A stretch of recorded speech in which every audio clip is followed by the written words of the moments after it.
এটা ভিডিঅ'লৈ আপোনালোকক স্বাগতম জনাইছো। আজি আকৌ কেঁচা হালধি অন্য এটা ৰেচিপি লৈ আহিছো। আজি হ'ব কেঁচা হালধি আৰু কণীনো কেনেকৈ বনোৱা যায় কেঁচা হালধিৰ লগত চাওঁ। কেঁচা হালধি পিচি লোৱা গ'ল, এয়া কণী বইল কৰি থোৱা গৈছে, আলু এটা বইল কৰি পিটিকি লোৱা গৈছে, আৰু এয়া পিঁয়াজ মিহি মিহিকৈ কুটি লোৱা গৈছে, শুকান জলকীয়া আৰু কণীকেইটা ফ্ৰাই কৰা হৈ গ'ল।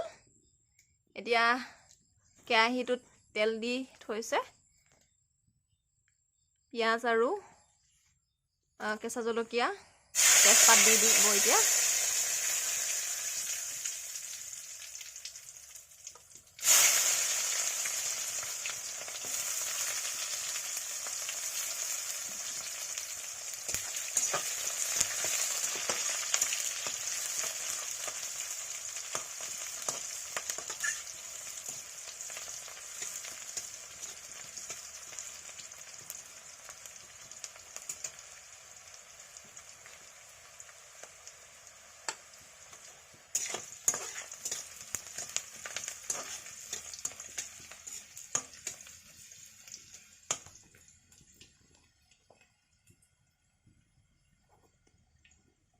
অলপ ভাজি লৈছে পিঁয়াজখিনি।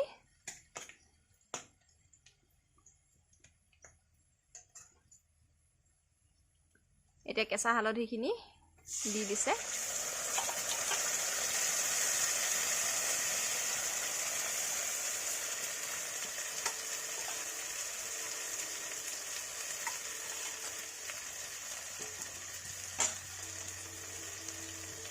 এতিয়া আলু খিনিও দি দিছে।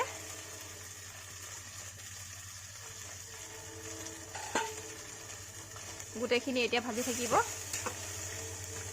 এয়া চাওক, মায়ে ভাজিছে গোটেইখিনি। জিৰা দি দিছে, তাৰপিছত ভাজিব আকৌ গোটেইখিনি একেলগে। পানীটো দিলে বেছিকৈ দিয়া নাই, পানী আজি কমকৈ দিছে। আৰু এয়া কণী দি দিছে, ফ্ৰাই কৰি থোৱা কণীকেইটা এতিয়া দি দিছে।